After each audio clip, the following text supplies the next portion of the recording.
Comenzamos. Pues buenas tardes, buenos días para muchos que nos ven del otro lado del Atlántico, aunque por ahí creo que no nos llega mucha la diferencia por el cambio de horario que hubo la semana pasada. Claro, Entonces, nada, darle en primera instancia la bienvenida al primer ponente del día, que será Rubén Darío Giustosi. Creo que el apellido, no sé si lo he dicho bien, porque por ahí están los italianismos y demás que en la Argentina tienen. Pero bueno, le doy pie a que usted se presente y darle también la bienvenida a mis compañeros de Estudio for Liberty Baleares, que por ahí está don Iván, y a mi otro compañero, pues Leandro. Sin más, Rubén, dejo que se presente, como bien sabe, es de honorario, ¿no? Que al presentarle siempre, ¿no? Al que viene nuevo al lugar, pero creo que dado su talante y toda la repercusión que usted tiene y la figura que usted muestra, pues le brindo a usted la posibilidad de que lo haga propiamente, que lo hará seguramente mejor que lo que lo pueda hacer yo. bueno, Oscar, muchas gracias. Muy agradecido por tener la oportunidad de charlar con ustedes. Mi nombre es Darío Giustosi. En realidad soy Rubén Darío Giustosi, pero me dicen Darío Giustosi. Y bueno, he tenido experiencia, además de en la actividad privada, también en la función pública y en la academia, en la universidad, en la investigación. Eh, Así que en todas esas etapas, dentro de la función pública, tuve oportunidad de estar al frente de una alcaldía importante, cercana a Buenos Aires. Después también eh, fui diputado nacional, fui diputado provincial o regional. Estuve en el Poder Ejecutivo en varias ocasiones y fui embajador. En un periodo que fue alrededor de 15 años de mi vida, pero bueno, tengo ya 60 transitados, con lo cual no es la mayor parte de mi vida, pero sí una parte importante para poder adquirir experiencia y advertir los cambios que se están observando este último tiempo. Eh, Soy nacido en un pueblo del interior, agrícola-ganadera, y después me trasladé a Buenos Aires a estudiar y a partir de ahí mi paso por la universidad, la función pública y la actividad de emprendedurismo empresario, para no decir empresarial. Así que bueno, un Bueno, poco eso, hoy pues todo, soy presidente de un consorcio de investigación interdisciplinario que se llama Agorax Global, y es un consorcio de investigación para el rediseño global de la gobernanza en la era hipertecnológica, ese es el nombre completo.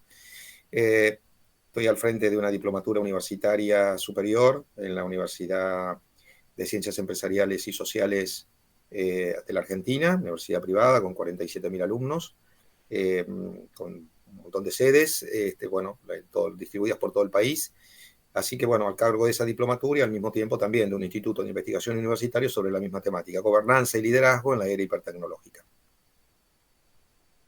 bueno, el motivo de que usted esté por aquí, aparte de la figura, no es simplemente es el motivo, sino el hecho de que va a presentar en los próximos días un libro en Madrid, en la Universidad Rey Juan Carlos. No sé. Así es, así es. Bueno, en principio lo que teníamos como el apuro de poder presentar en todas las conclusiones y todas las experiencias conjugadas y ordenadas a través de un texto, de hacerlo con una editorial que un poco escapara al ruido lógico de la política local. Entonces, eso me llevó a hacer la presentación a Tirano Blanche, España, y bueno, el libro se edita ya, lo estamos presentando el 4 de noviembre en la Universidad Rey Juan Carlos, en el auditorio del edificio departamental, y bueno, tiene la particularidad de estar expresando los temas, digamos, en realidad era un trabajo de 700 y pico de páginas, después 350 y finalmente no sin alguna oposición mía, pero como es, podríamos decir, eh, apretado todo en 210 páginas, creo, 220 páginas, pero bueno, lo suficiente como para dejar testimonio digamos, como manual de temas y planteados algunas cuestiones sobre las cuales vamos a charlar acá. Pues perfecto, supongo que será interesante tanto la puesta abierta a lo que sería el público en Madrid, como el propio libro. Supongo, y como nos comentabas, la condensación de un tema mucho mayor, supongo que es fruto de muchos años de estudio y demás. No sé si nos puede un poco orientar en cuál ha sido el procedimiento del desarrollo mismo del libro. Bueno, acá tenemos, yo directamente voy a pasar a relatar, digamos, cómo se llegan a las conclusiones, cómo armamos el consorcio de investigación, cómo adquirimos la experiencia que nos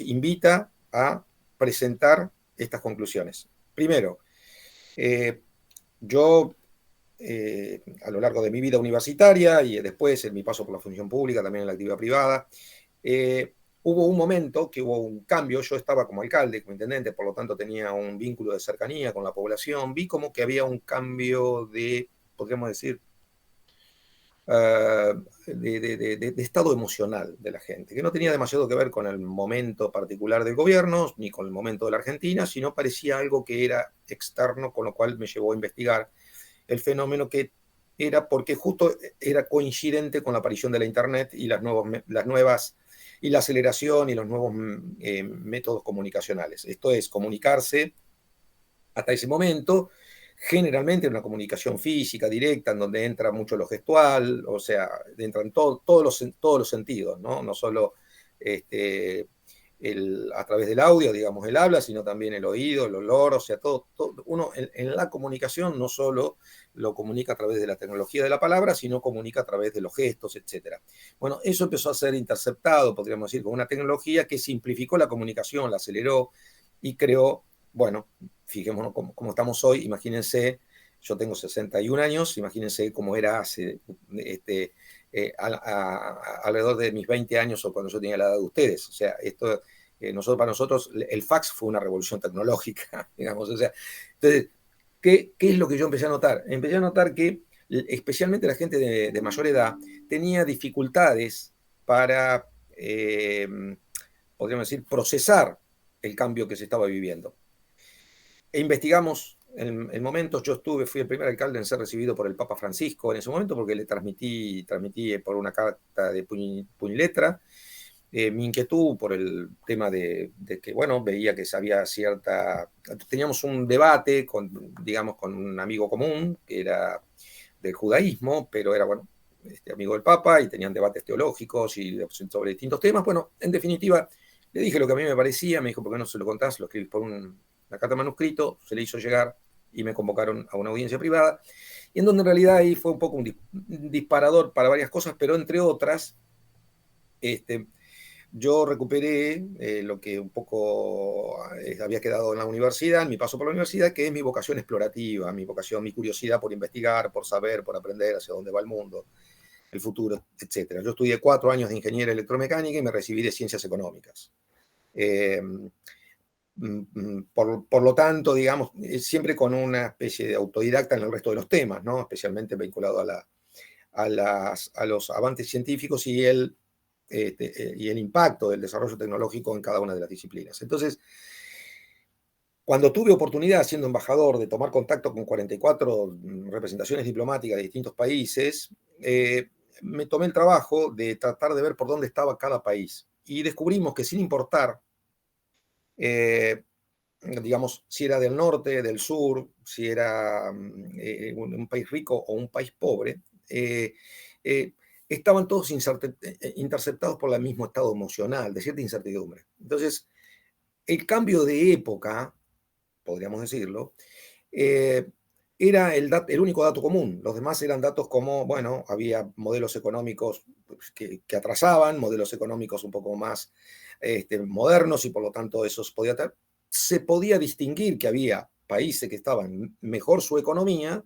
y otros que estaba peor su economía, por ejemplo, como otras cuestiones, pero no que estaba quizá mejor el estado de ánimo de las personas. Y eso es derivado más a un estudio más desde el punto de vista sociológico, más de, digamos, estar inmerso en medio de un cambio cultural, que esto es, que generalmente quienes somos contemporáneos a los cambios no los estamos advirtiendo, porque somos parte de él.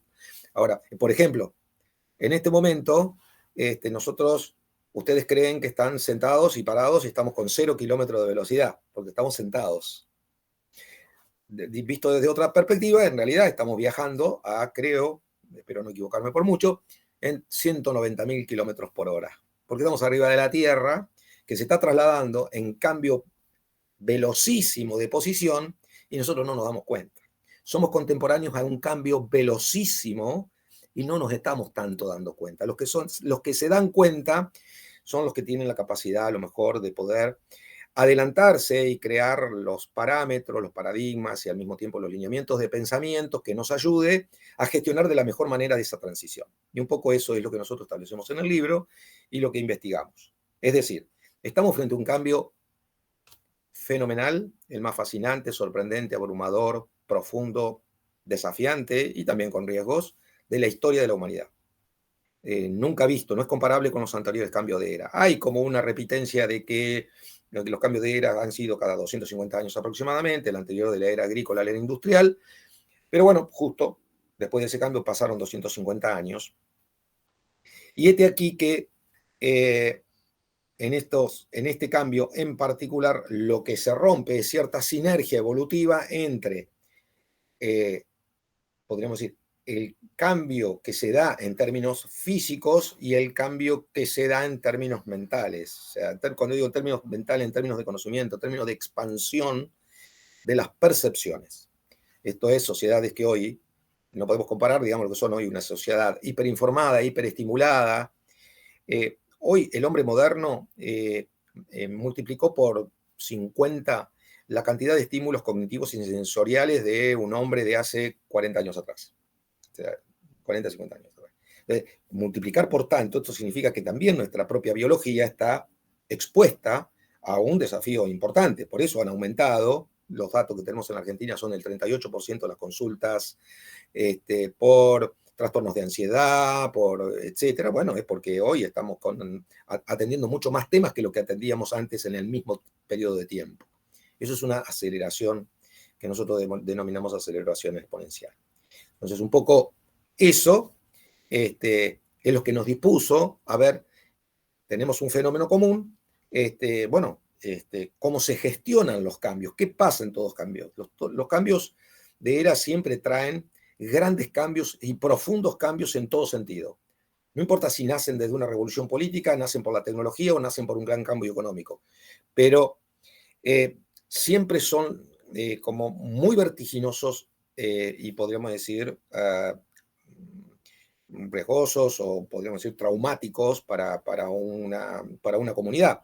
En este caso, este cambio es mucho más riesgoso, mucho más traumático, y los rezagados, los que quedan atrapados en el pensamiento, en las estructuras de pensamiento del siglo pasado, bueno, van a ser los más estresados, y los más conflictuados, y seguramente los que menos en condiciones estén de gestionar todo lo que se ha iniciado, porque cuando antes decíamos todo lo que viene, ya quedó tarde, porque ahora ya no solo viene, sino que vino.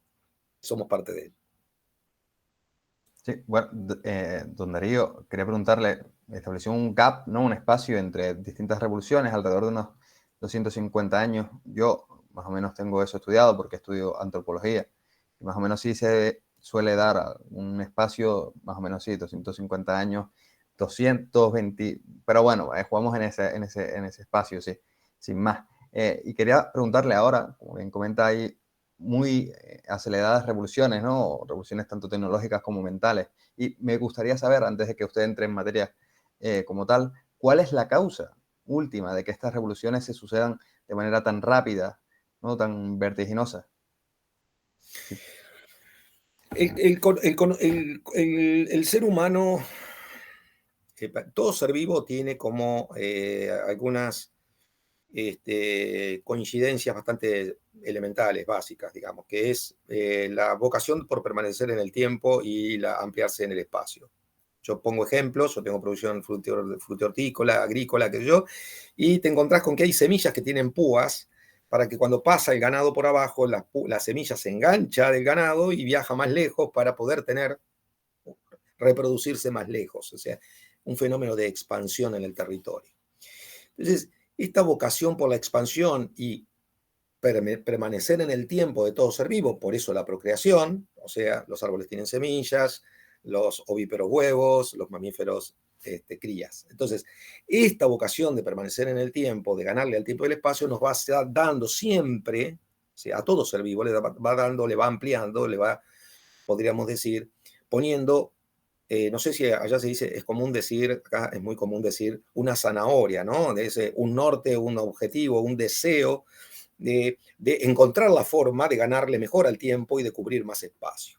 Bien. Entonces, las que en nuestra formación original, así como pasamos por tribus, aldeas, ciudades y demás, siempre fue en expansión hasta que después se encontraron ciudades, pueblos contra otros pueblos y hubo que definir las fronteras, porque, y en el medio con guerras, etcétera. También la expansión de la sangre, ¿verdad? O sea, había pueblos que se proponían inseminar a todas las mujeres de otro pueblo para expandir su sangre. Entonces, esta vocación de la expansión en el tiempo y en el espacio es una condición bastante repetida en todo ser vivo. Nosotros ahí encontramos un punto, y es el eje de lo que estamos presentando, y tengo unas diapositivas que de alguna manera ayudan a explicarlo, y es que sin entrar en detalle, digamos, si son 150, 200, que es cierto, a veces es forzado porque hay distintos autores que dicen distintas fechas de inicio, pero de eso no se trata, sino de ver el fenómeno global, y nosotros esencialmente lo que estamos viendo es que el ser humano encontró, estandarizó un orden, un equilibrio, luego de las guerras, luego del periodo de la enorme escasez, a partir de la consolidación del Estado-Nación, a partir de la consolidación de los territorios, de un formato de gobierno que fue propio de un periodo de alta inestabilidad.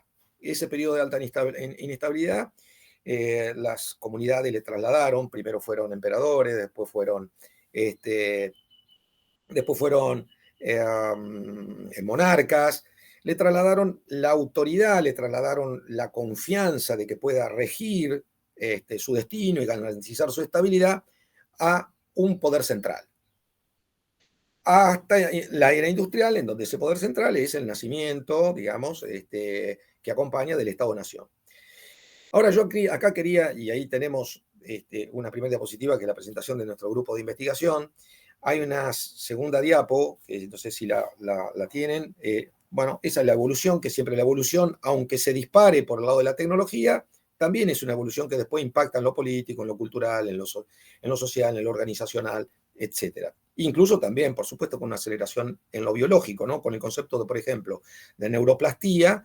El cerebro, naturalmente, al tener tanto estímulo, es como un músculo en el gimnasio. Cuando más vas, podés correr el riesgo de romperlo, si te pasás, o puedes tener a favor de que sea grande y tiene más fuerza. Entonces, este concepto de neuroplastía hace que nuestros cerebros evolucionen también de manera creciente, en estado de aceleración. Entonces, estamos cada vez más aptos para percibir mayor cantidad de estímulos más rápido e interpretarlos. Entonces, el ser humano en su evolución siempre fue en condición sinérgica entre distintos temas, ¿no? Como digo, tecnología, política, cultural, etc. Hay una nueva ficha en donde aparece cómo ha sido la evolución tecnológica. La siguiente es, venimos ya desde la aparición de la imprenta en adelante, una curva de aceleración aritmética de la tecnología. Acá me paro en la tecnología. Desde el año 1400 en adelante, donde aparece lo más fuerte, la imprenta, después el telescopio, otras tecnologías que aparecieron en el medio también, hasta la máquina de vapor, que ahí nace ya la era industrial. Y durante toda la era industrial, desde el periodo de la imprenta hasta el periodo del inicio de la era industrial y avanzado hasta el año 1900 aproximadamente, lo que hay es que se fueron desarrollando sistemas de gobierno organizacionales para empresas, organizacionales también para gobernar a las comunidades, cada vez más complejos, buscando dar un orden, una cierta garantía de conseguir objetivos, bueno, un poco con la promesa de conseguir determinadas condiciones que, de acuerdo a veces al tipo de gobierno, a su tendencia ideológica y demás, se conseguían mayores o menores resultados. Lo que sí podemos observar en ese gráfico es que a partir de la aparición de la Internet, concomitante con otro tipo de tecnologías que aparecieron, pero la Internet acelera mucho, la curva se acelera, como verán ustedes ahí, se aceleran exponencialmente. Para dar inicio, esa exponencialidad abandona el estado de crecimiento aritmético y la exponencialidad se acelera a tal punto en donde ya todos los que serían los componentes físicos de nuestro propio desarrollo, de nuestro propio tránsito por la vida, no lo pueden acompañar, podríamos decir, ¿no? Incluso nuestra propia biología, nuestra capacidad de comprensión, porque hay una aceleración tan grande que bueno, nos pone en un nivel, podríamos decir, no sé cómo lo denomina usted, un nivel de alta estimulación, de hiperestimulación, hiperconexión y estrés colectivo o estrés individual, que hay que ya, podríamos decir, interpretarlo de otra manera y gestionarlo de otra manera. ¿Qué es este fenómeno? Siempre que hubo algún cambio en las eras anteriores, en el cambio de la era agrícola, la era industrial y en adelante, bueno, desde la aparición del dominio de la piedra, digamos, como herramienta en adelante, la rueda, etcétera, el fuego, hasta todas estas tecnologías de la era industrial en aceleración aritmética, digamos, dentro del gráfico lo que sería la zona verde, todo eso,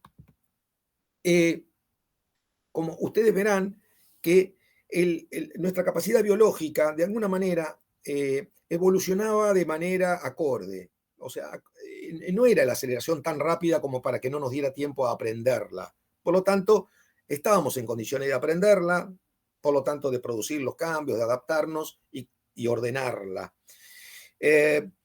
O podría decir, buscar la forma de que se ordenase. Algunos lo hicieron o lo intentaban hacer a partir de ponerles enormes limitaciones, ¿no? Constituyendo esquemas de gobierno rígidos, autoritarios, totalitarios, etcétera, y otros con esquemas más libres, digamos, que le dieran al ser humano la capacidad para adaptarse de manera individual y que, por otro lado, eso ha sido hoy, visto con el diario del día después, también un gran estímulo al avance, porque esos que estuvieron más libres dieron libertad a su curiosidad y la libertad a su curiosidad dio un avance también a la tecnología y al conocimiento. Por lo tanto, eso ayudó a la expansión, a la aceleración de esa curva de desarrollo. Ahora bien, cuando llegamos al tiempo de la exponencialidad, ya nuestra capacidad biológica no está en condiciones de interpretar semejante velocidad, digamos, ¿no? Entonces, acá hay un poco un llamado y una alerta para decir, bueno, ¿cómo hacemos entonces? ¿Vamos a frenar la creatividad? Es imposible, ya está disparada. ¿Vamos a parar el desarrollo? Es imposible. ¿Vamos a regular? Ridículo. Entonces, con lo que nos encontramos, ¿por qué? Porque siempre, ahora todo adquirió una velocidad que todos los días aparecen herramientas nuevas, todos los días, a ver, como lo llames, herramientas blockchain, del tipo que sean. Y esas herramientas nuevas van incorporando nuevas ofertas, nuevos servicios, nuevos desafíos, que, bueno, difícilmente una persona, aún queriendo y dedicándose las 24 horas a eso, le dé el tiempo biológico real de comprenderlas, incorporarlas, etc. Entonces, nace lo que en muchas culturas aparece el concepto del oráculo, digamos, ¿no? Nace el concepto del conocimiento acumulado, por eso que coincide con la aparición, luego de la Internet, de la inteligencia artificial. Porque la inteligencia artificial general lo que hace es todo el conocimiento acumulado, pongámosle la cantidad de años que querramos de la humanidad, 200.000 años de conocimiento acumulado, ordenado, artificialmente, está presente en la inteligencia artificial todavía, embrionaria, aún con errores, pero es todo el conocimiento que no puede retener una sola persona, sino que la tiene, o la obtiene, pongámosle, una base tecnológica. Se gestiona desde una base tecnológica. Ese fenómeno no puede generarnos o no puede tener como consecuencia otra cosa que no sea una mayor aceleración. Entonces, el fenómeno de la exponencialidad tecnológica es que cuando se inicia la aceleración, es una aceleración que se multiplica. Esto es como si usted manda un cohete a la luna o al espacio, y cuando arranca tiene 2 turbinas, en la mitad se le agregan 3 más. Bueno, de hecho pasa un poco así, pero imagínense que se le va agregando de manera exponencial cada vez más. Arranca con 3, después se le agregan 10, a los 3.000 metros se le agregan 100 y cuando sale de la estratosfera, 2.000. No tiene nada que ver la nave que salió de la estratosfera con la que salió de la Tierra, del nivel cero, con la que perforó a la estratosfera, ¿no? O sea, ¿por qué no tiene nada que ver? Porque el nivel de aceleración y desarrollo de todas estas tecnologías potencian al resto de las disciplinas. Nos encontramos con desafíos nuevos todos los días en la medicina. Digamos, está interpelada nuestra propia, digamos, hay tendencias de las más diversas. Y hay otro gráfico.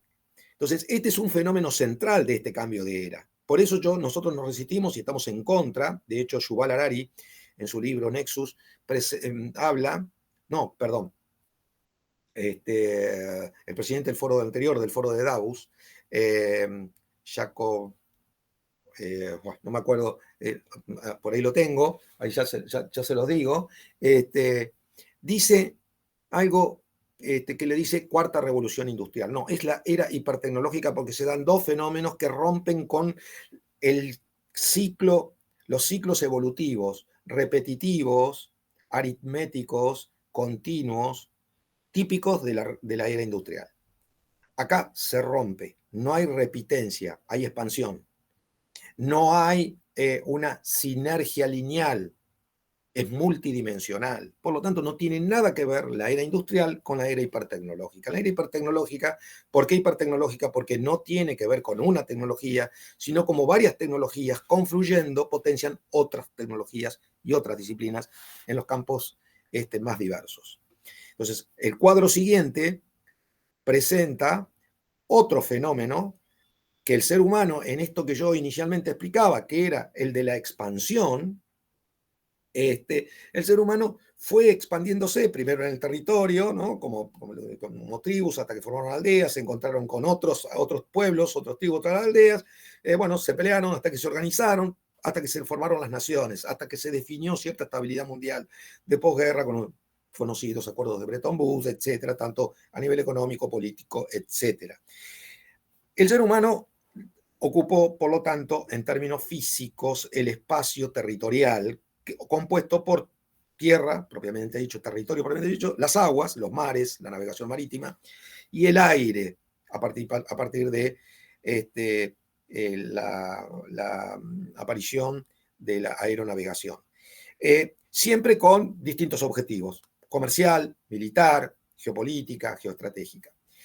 Ahora bien, con la aparición de la Internet y con la aparición de la inteligencia artificial, lo que está en expansión y lo que le ha dado al ser humano es una nueva dimensión, digamos, en que habita. O sea, el ser humano dejó de habitar la tierra, el aire, el agua, para habitar una dimensión digital que no tiene los parámetros de la dimensión que estábamos acostumbrados, que es el ciberespacio. Nosotros denominamos ciberespacio por un término que es bastante fluido, conocido por todos, algunos le llaman el entorno digital, pero acá cuando decimos ciberespacio, ¿por qué no es solo el entorno digital? El ciberespacio tiene otros componentes.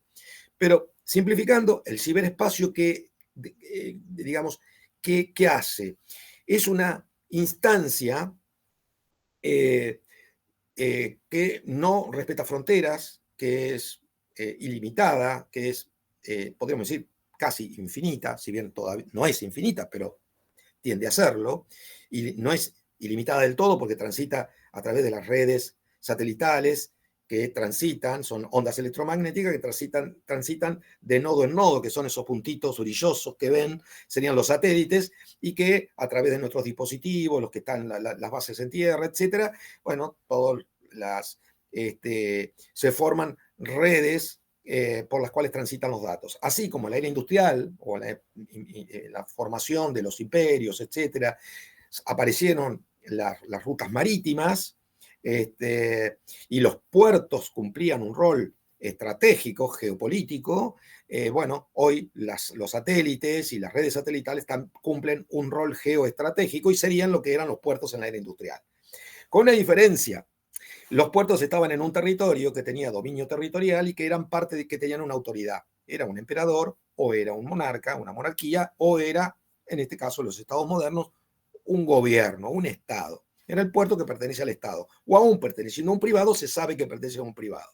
Los satélites, si bien tienen propietarios, para decirlo de alguna manera, lo que no tienen es un espacio físico determinado, porque imaginemos que un privado pone nanosatélites, porque además la tecnología satelital también con el uso y con la potenciación combinada de otras tecnologías, se vuelven cada vez más versátiles, más livianos, más rápidos y menos costosos. Con lo cual ya muchas empresas privadas pueden poner nanosatélites en órbita y, o en combinación entre ellos, no, es un tema que no solo lo pueden hacer los estados. Entonces, vos te encontrás o nos encontramos con redes satelitales en expansión, podríamos decir, ilimitada, en estado de, entre comillas, de anarquía. ¿Cómo podemos hacer frente a eso?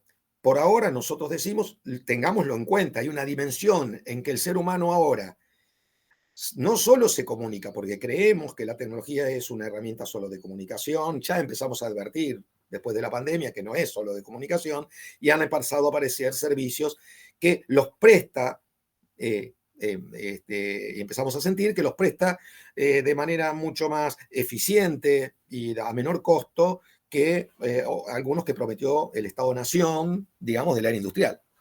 Entonces, te encontrás con que la versatilidad de una billetera virtual, digamos, es ineludible, por, digamos, aceptarla frente a los sistemas bancarios de los países. Y esto no es un tema que viene, es un tema inexorable, no es un tema que debería depender o que debe depender de una medida de un gobierno, no, es un tema inexorable, es parte de la expansión científico-tecnológica que está viviendo la humanidad, es parte de un cambio de era. Entonces, cuando nosotros advertimos que hoy, a través en el ciberespacio, es esa nueva dimensión en donde el ser humano no solo se comunica, estudia, vende, o sea, ejerce el comercio, vende, compra, ya sea servicios o también bienes. Se organiza, forma comunidades, comunidades que no respetan territorios, no respetan ideologías, ni tampoco respetan las barreras idiomáticas, porque en la medida que las tecnologías se van haciendo cada vez más eficientes, yo acá estaría hablando en castellano y quizá en no mucho tiempo, en simultáneo, me estarían escuchando en chino mandarín. Espero que en China continental. Y no solo en Hong Kong. Entonces, ese ciberespacio, confluyendo con el otro fenómeno, que es el de la exponencialidad, nos pone en una era absolutamente diferente, donde yo digo, el Estado-nación nacido y las estructuras de gobernanza nacidas durante la era industrial quedaron obsoletas y en franco retroceso. Y lo que es peor es que si intentan resistir la inexorabilidad del avance y el desarrollo que está viviendo la humanidad, le pueden hacer perder tiempo para tener una oportunidad de organizarse y hacerlo de la mejor manera posible, como podríamos decir, soñar en un nuevo renacimiento, sino que podrían estar estancándolo. ¿Cómo podría pensarse o pensar que un pensamiento del tipo del que gobierna España solo lo único que está haciendo es dejar atrapado a su población en unas estructuras de pensamiento y en estructuras organizacionales que son propias de hace un siglo? Por eso que hay otra ficha, si ustedes pueden ver, que queda mejor representado eso que digo yo. Esta ficha tiene un sector rojo, un sector verde y un sector azul. En el sector rojo, podríamos decir, está la época preindustrial o la época desde la agrícola industrial, como es medio difuso, de acuerdo a territorio, en esa época era más difuso porque no todo evolucionaba a la misma velocidad. Entonces, visto desde Europa era una cosa, visto desde África era otra, visto desde... Entonces, pero podemos decir a grandes rasgos que los sistemas, digamos, el feudalismo, el formato de gobierno del tipo que venía, digamos, de los imperios, que del tipo monárquico, vienen y nacieron durante un periodo de principios de ordenamiento y de gobernanza propios de la era preindustrial. Cuando arranca la era industrial, con la aparición de la máquina a vapor, junto con ese fenómeno, en lo que sería el espacio verde, arranca lo que es la era industrial. ¿Y ahí qué vemos? Hay dos líneas, si ustedes pueden ver. Hay una línea celeste que representa el avance tecnológico a través del tiempo. Y hay una línea en rojo, medio marronado que se ve, que es el tiempo, o sea, la evolución de los sistemas de gobernanza. Entonces, con la aparición de la máquina a vapor, hay una aceleración, que la vimos en el gráfico anterior, de las tecnologías, y hay una adecuación de los gobiernos y se salta a lo que serían en ese momento las democracias modernas, las democracias liberales. ¿Qué es lo que pasó en el tiempo? En la medida en que siguió avanzando la tecnología, las democracias liberales, algunas se volvieron incluso más rígidas que como nacieron, al punto que con la aparición de la Internet, en el inicio de la aparición de la era hipertecnológica, los sistemas de gobernanza sostienen un formato, estructuras organizacionales propio de otras eras, pero para pretender organizarnos, organizar a la humanidad en los tiempos de un avance tecnológico desde la aparición de la Internet y la inteligencia artificial en adelante en estrepitosa, podríamos decir, o exponencial aceleración. Por lo tanto, eso es imposible. Eso es imposible. Yo suelo asociar a veces algunos ejemplos a las carreras de auto, porque es un tema que me gusta, así, y que conozco, por lo tanto les digo, es como si en una carrera de Fórmula 1, una estructura de un equipo con un chasis, con un motor de 1000 caballos, de pronto a esa estructura le ponen un motor de la primera vuelta tiene un botón que el botón se transforma de 2000 caballos, y a la segunda vuelta de 3000 y a la tercera de 5000. Eso, si no se adecua a la estructura, ese auto explota. O sea, ese auto no tiene destino. Entonces, quien pretenda gobernar la era hipertecnológica desde la lógica y con el Estado-nación tal cual lo conocemos, lo único que va a hacer es generar caos, atraso, con riesgo de sucumbir como civilización.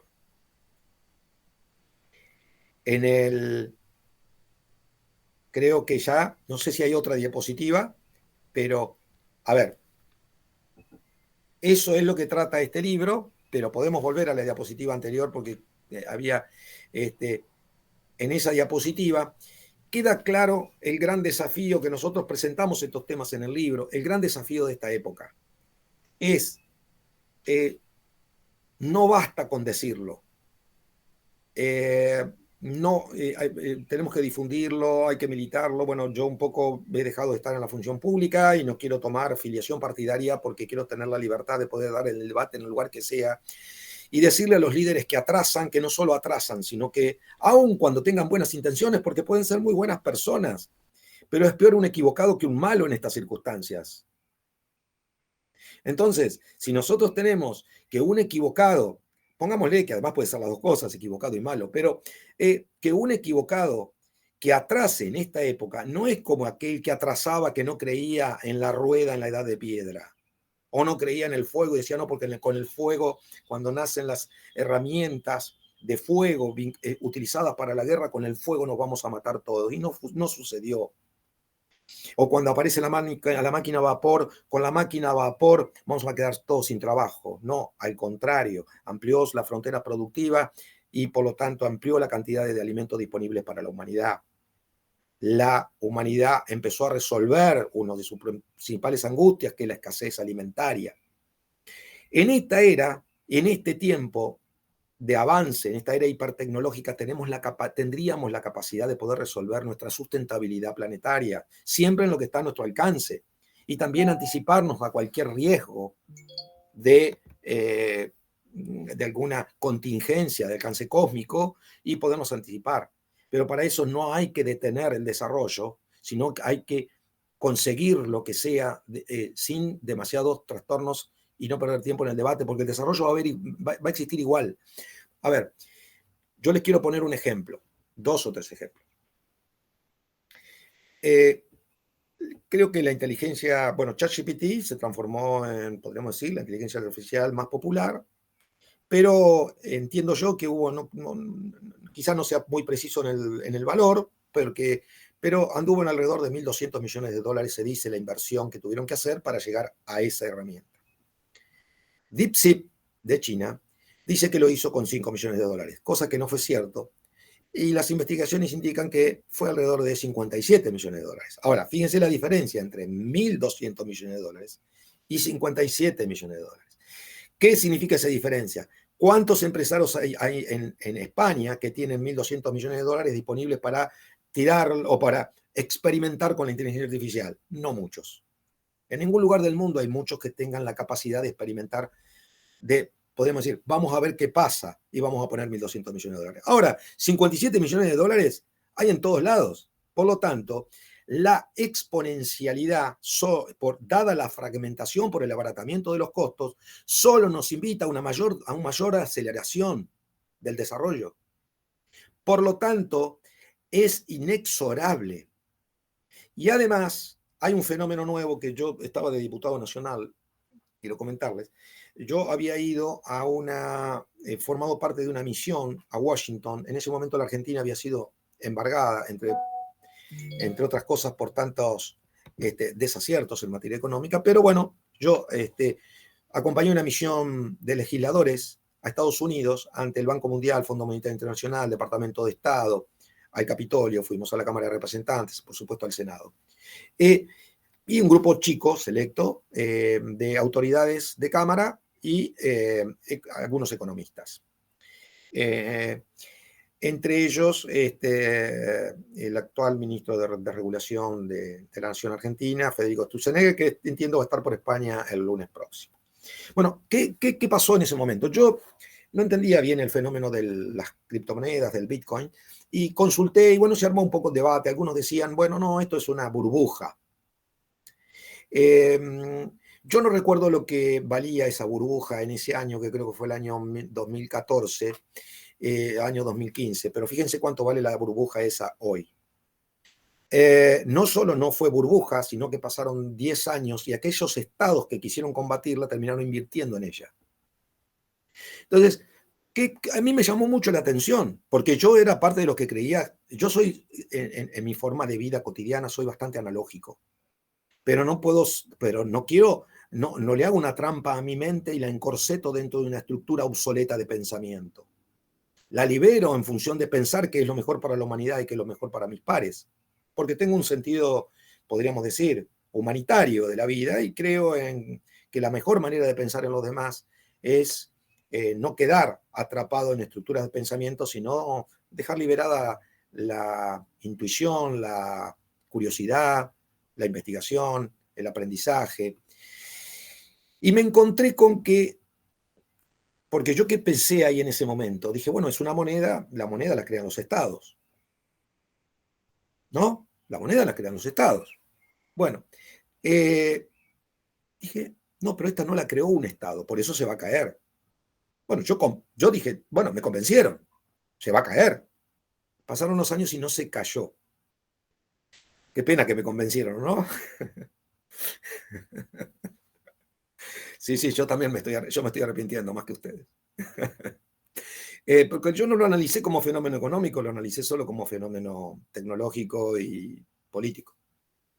Pero bueno, no lo había creado ningún Estado, que es la herramienta que creó el Estado moderno, digamos, la moneda, para reemplazar lo que era el oro, y el oro fue el reemplazo de lo que eran otros patrones de medición. Bien. No la creó un Estado, dije, bueno, la habrá creado un organismo de cierta legitimidad legal, un organismo internacional, al derivado con el respaldo de la ONU, bueno, uno de los organismos derivados de Bretton Woods, que eso habrá. No, tampoco lo creó una organización internacional de existencia legal, o transnacional o global, multinacional. No, digo, bueno, lo habrás hecho una empresa que tenga suficiente legitimidad y prestigio y que tenga una existencia legal, siempre insistiendo con esto, con la necesidad de tener una existencia legal para saber de que hay alguien que da una responsabilidad, un marco jurídico, etc. Bien, no había una empresa tampoco. No la había creado una empresa. Dije, bueno, lo creó una persona que existe. Yo me llamo Rubén Darío Giustosi porque tengo un documento de identidad que me lo da el Estado argentino y me dice que soy Rubén Darío Giustosi. Y tengo un pasaporte argentino y uno italiano que me dice que soy Rubén Darío Giustosi. Y ambos estados, el argentino y el italiano, dice que soy quien soy. Puedo demostrarlo porque tengo ese documento de constitución legal. Resulta que el Bitcoin tampoco lo creó una persona. No lo creó una identidad legal. Lo creó un seudónimo. Ahí fue cuando dije, acá algo está muy raro. Lo primero que pensé es, acá hay algo que está muy mal. Y lo que estaba muy mal creí que era la existencia del Bitcoin, la existencia de formatos tecnológicos que venían a cumplir o a dar o a prestar servicios que debía hacer originalmente el Estado, como el dar una moneda con sustento, confiable, porque el Estado se forma a partir del traslado que le dan sus ciudadanos de la confianza. Le tiene confianza que le va a devolver determinados servicios, bajo la promesa que le va a devolver determinados servicios, en su momento, su constitución, puede ser, ha cumplido un rol, pero así como cumplieron un rol cada distinta instancia, el rol del Estado-Nación, tal cual lo conocemos, dejó de cumplirlo solo el Estado-Nación y hay algunas cosas que la empezaron a cumplir algunas herramientas tecnológicas. ¿Y esto cómo fue? ¿Con permiso del Estado? No, porque se dio en un espacio nuevo que no es territorial, que no tiene domicilio, que no tiene una existencia legal. Aparece el Bitcoin, que no es una moneda que no la creó ni un Estado, ni un organismo internacional, ni la ONU, ni una ONG, ni una empresa, ni siquiera una persona, la creó un seudónimo. Un seudónimo crea una moneda que es más confiable para muchos que la mayoría de las monedas del planeta, construida por los estados. Pero es tan confiable que aumenta su valor como ninguna, o como muy pocas. Y aumenta tanto su valor que entra también en ese proceso de sinergia, de confianza y constitución de valor. Entonces, cuando uno ve que un seudónimo que no tiene una identidad legal es capaz de crear una herramienta tan esencial para un Estado, es porque hay algo que está mal. Insisto, yo creí que lo que estaba mal era la tecnología, la herramienta. Cuando estudiamos el tema y lo investigamos, lo que está mal es no haber advertido esta evolución del ser humano que a través del tiempo quiere expandirse en el espacio y en el tiempo. Y dentro del espacio no respeta fronteras, como el Bitcoin, como todas las ofertas en tecnología virtual que están en el ciberespacio, ya sean educativas, de salud, de consejo, de trabajo, lo que sea. Todo lo que está en el ciberespacio no respeta fronteras. Y tiene una tendencia a no respetar las reglas que hay interfronteras. Entonces, ahí nace nuestra inquietud de que, por lo tanto, el título del libro se llama Ágoras 2045, preparándonos para el año 2045, en donde tendrá que constituirse una gobernanza global y nacional capaz de darle un orden a la era hipertecnológica o de gestionar la era hipertecnológica. Y el contenido tiene que ver con eso. Iniciar ya un proceso de rediseño global de la gobernanza para la era hipertecnológica, así se llama el libro, que desemboque en ámbitos nuevos, novedosos, que no quede atrapados en las estructuras de pensamiento, en las estructuras organizacionales obsoletas propias de la era industrial. Pues bueno, Darío, muchísimas gracias, don Darío. La verdad es que tenemos un par de preguntas, no sé si cabe, nos puede dar un tiempito para que se las contestemos, para que nos las conteste. La verdad que ha sido increíble, no sé, sobre todo el recorrido. No sé si le brindo la posibilidad a alguno de mis compañeros antes de mostrar yo la mía. No sé si tiene tiempo para una o dos. No sé. Con todo gusto. Vale, pues gracias. Bueno, creo por orden, Alejandro. Sí.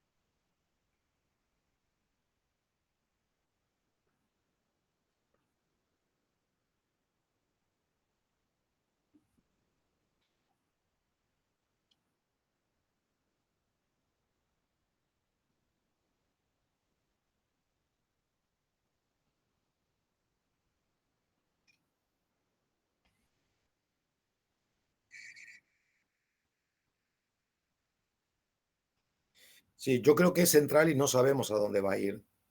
Lo que sí sabemos es que va a seguir potenciándose e impulsada por la curiosidad y la vocación de prestar nuevos servicios este, de base tecnológica. Ahora, lo que sí eh, es importante tener en cuenta eh, que lo que, digamos, o hemos construido, la humanidad ha construido, son herramientas tecnológicas capaces de modificar nuestra percepción del tiempo y nuestras costumbres en cuanto al uso del espacio. Pensando que, digamos, que el espacio es solo el territorio que pisamos, etcétera, y acá ya arranca una etapa diferente. Por lo tanto, es un gran desafío. Nosotros presentamos los temas. Yo puse 2 o 3 términos. Uno fue el oráculo. Veamos lo que fue el oráculo de Delfos, ámbitos de consulta antes de... Que eso eran más de orden, podríamos decir, místico. Si quieren, hasta algunos pueden decir que hay expresiones tanto en la Biblia como en... Don Darío, sí, ya, mi pregunta va en ese orden. Entonces, si quieres, se la suelto y ya sí, se la libero. Si de alguna manera, al no tener respuestas para preguntas muy profundas, ¿no? Se utilizaba el oráculo, ¿no? Entonces, de alguna manera se jugaba en el abstracto para darle cierto sentido. Pero claro, ahora tampoco tendríamos respuestas para algo que no supera tanto como es la inteligencia artificial general, que sería el caso. No podría llegar a ser la inteligencia general artificial como ese nuevo oráculo. estoy convencido que eso es eso. Y la inteligencia artificial generativa es un científico a disposición de los científicos humanos para acelerar el desarrollo científico-tecnológico. Porque son 2 fenómenos distintos, son 2 inteligencias artificiales distintas. La general acumula el conocimiento de todo, lo ordena y te lo da de acuerdo a lo que le preguntes.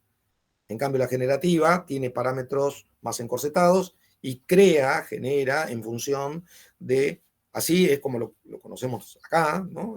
En función de un objetivo concreto. Por ejemplo, una investigación en materia de biogenética. Entonces, imaginemos que una investigación en materia de biogenética se le pide hacer secuenciar un genoma y alterarlo y por lo tanto modificar nuestra condición biológica. Por eso que hay ramas nacientes que avanzan hacia lo que es el concepto del transhumanismo, en donde la fusión, el inicio, digamos, de la aplicación de la tecnología en nuestra propia biología, no solo para recuperar capacidades perdidas por el paso del tiempo, el deterioro por un accidente o lo que fuese, sino también para ampliarlas. Entonces, eso también es un debate que tiene ribetes muy profundos y éticos-filosóficos. Pero yo ya no querría ir hacia ahí, porque si nos metemos en eso perdemos tiempo de lo que hay que hacer, y lo que hay que hacer es rápidamente adaptar nuestros sistemas organizativos y nuestro pensamiento. Toda estructura que quede atrapada en el pensamiento y en los modelos de gobernanza de la era industrial, lo único que va a hacer es aportar caos a la incertidumbre.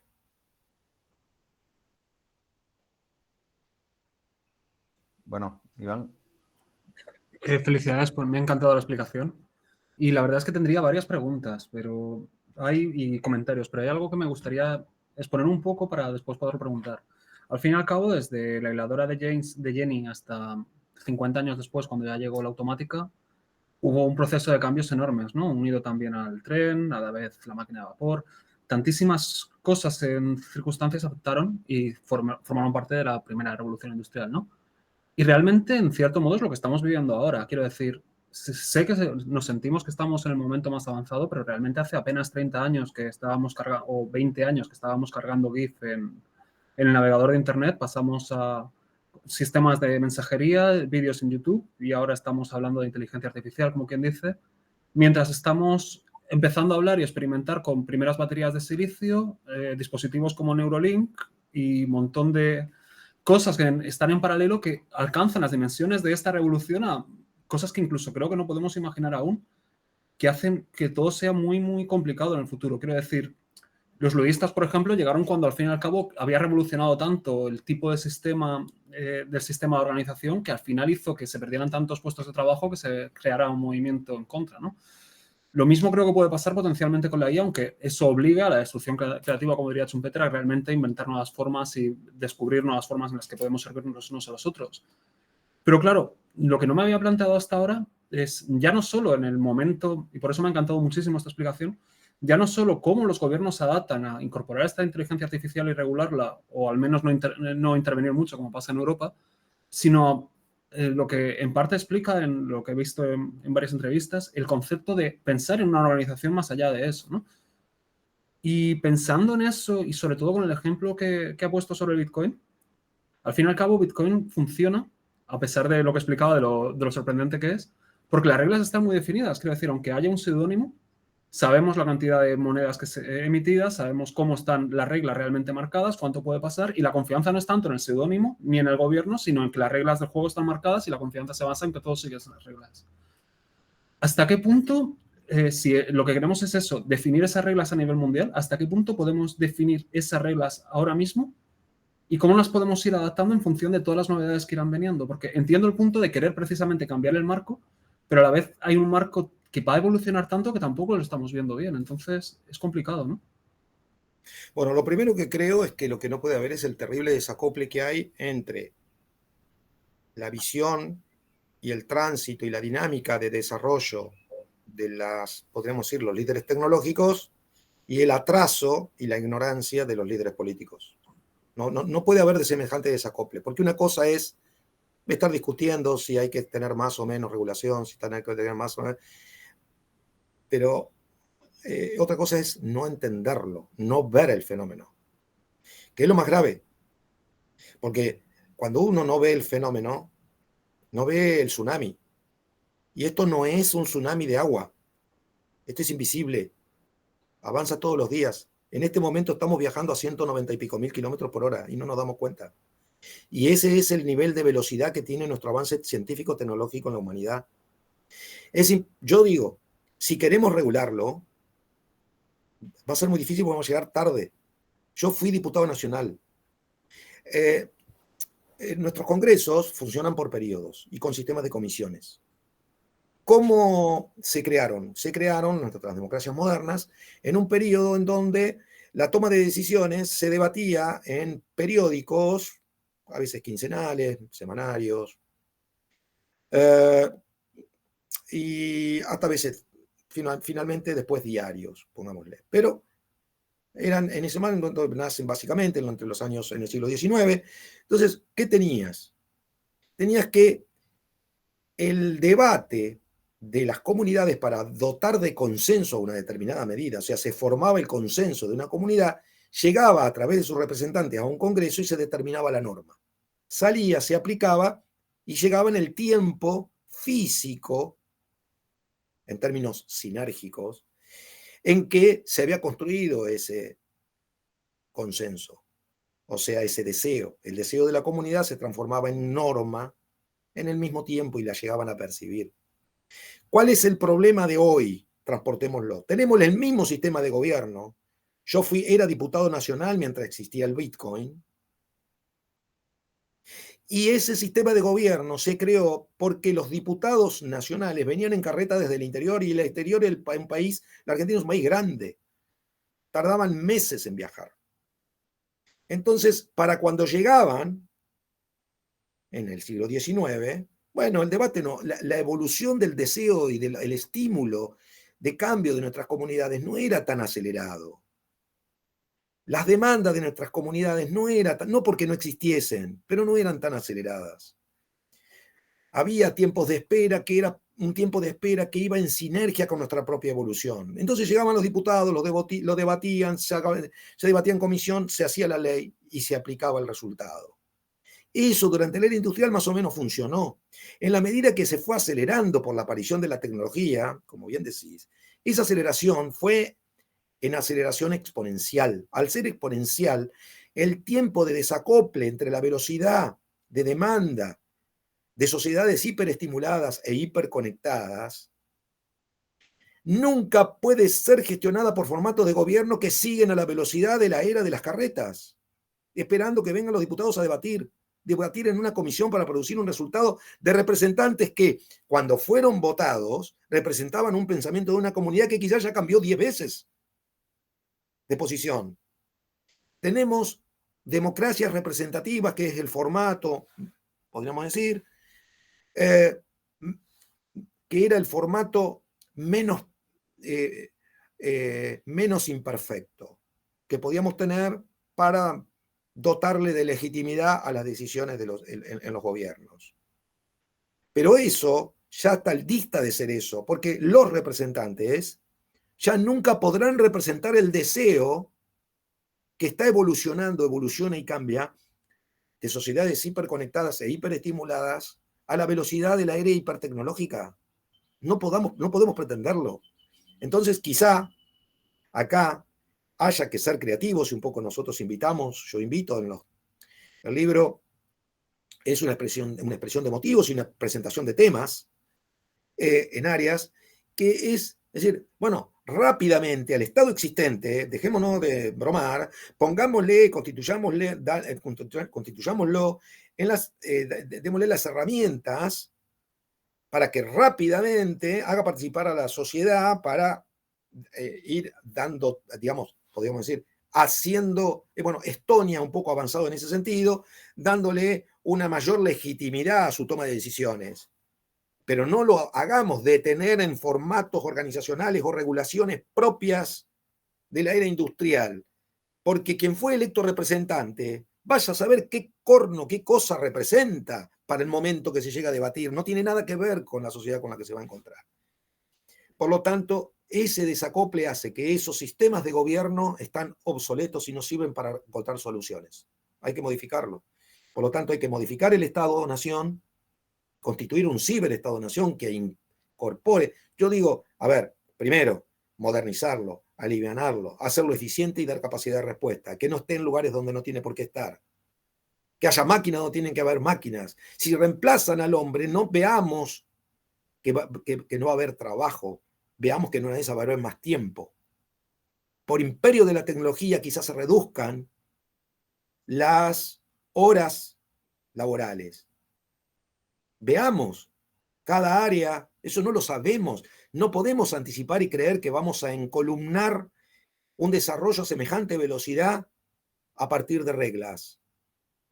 Lo que sí debemos encolumnar es a los líderes para que no hagan tonterías, para que no permanezcan en la ignorancia de creer que lo pueden gobernar. No se puede gobernar este cambio. Este cambio se puede gestionar.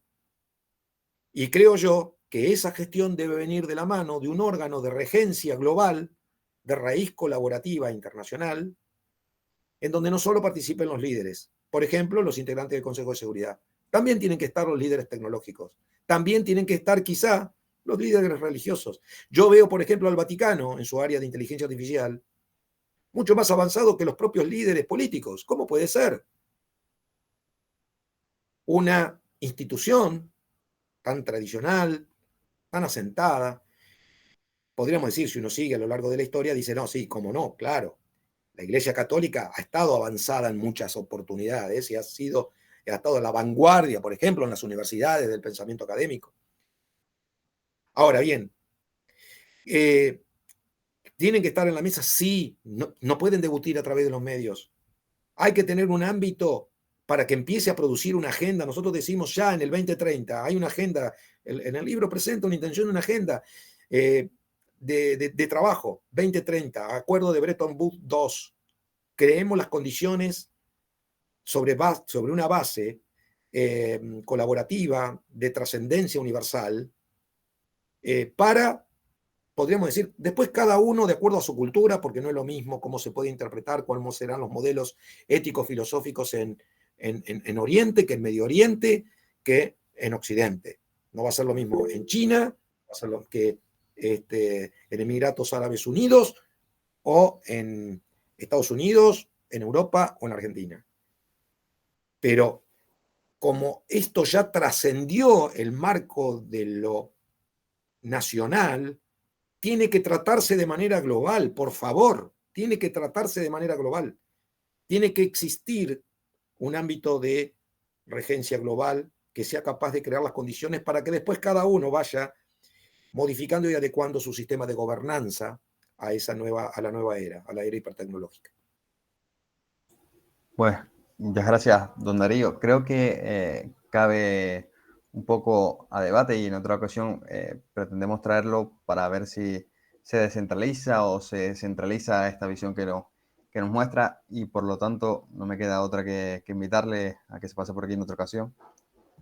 Darle, creo, las merecidas gracias tanto por la explicación como por su visión de esta realidad que nos supera. Sobre todo creo que a la mayor parte de las personas que no hemos entrado a estudiarlas e incluso también creo que a las que han entrado, aunque sea un poco a estudiarlas también. Por lo que darle las gracias, darle la mayor de las suertes tanto en la exposición como en la venta y difusión de sus ideas. Y creo que por nuestra parte eso sería todo. Si quiere dar alguna última reflexión. Bueno, no, yo el agradecido soy yo. Muchas gracias a ustedes. Quería dejar algo que es interesante, que no se puede perder de todo esto. Esta era, digamos que se conjugan dos fenómenos, el de la nueva espacialidad en la que habita el ser humano, que es el ciberespacio, y el de la exponencialidad.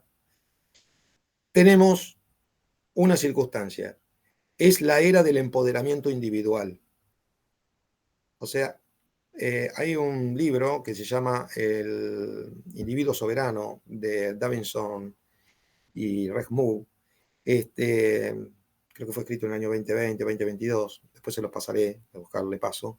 Que si bien es bastante extrema su posición, porque parece que se plantea casi en una especie de extremo de anarquía. Pero, a ver, esta era convive con el empoderamiento individual. El empoderamiento individual tiene una oportunidad a través del ciberespacio y el entorno digital. ¿Por qué? Porque elige con qué moneda, con qué billetera, dónde estudiar, sin importar su pertenencia física, su pertenencia territorial o la nación a la que pertenece, o su identidad. Hasta lo puede hacer a través de un seudónimo, de un alias, de un avatar. Entonces, es la era también de la soberanía individual. Y en esa soberanía individual, como a lo largo de toda la historia, el ser humano tuvo avances tecnológicos en sus manos y tuvo que decidir para qué usarlos. Y bueno, el concepto católico del libre albedrío, podríamos decir, que es, bueno, cada uno será responsable de cómo lo utiliza y entre todos veremos de que ganen la manera de utilización de estas tecnologías que sea para el bien del conjunto. Pero de todos modos, ese empoderamiento individual nos amplía inexorablemente la pérdida de territorialidad y el avance del ser humano a, digamos, transitar por una dimensión que ya no respeta, podríamos decir, parámetros o paradigmas anteriores, de la era industrial. Pues muchas gracias, don Darío. Esperemos tenerlo por aquí de vuelta.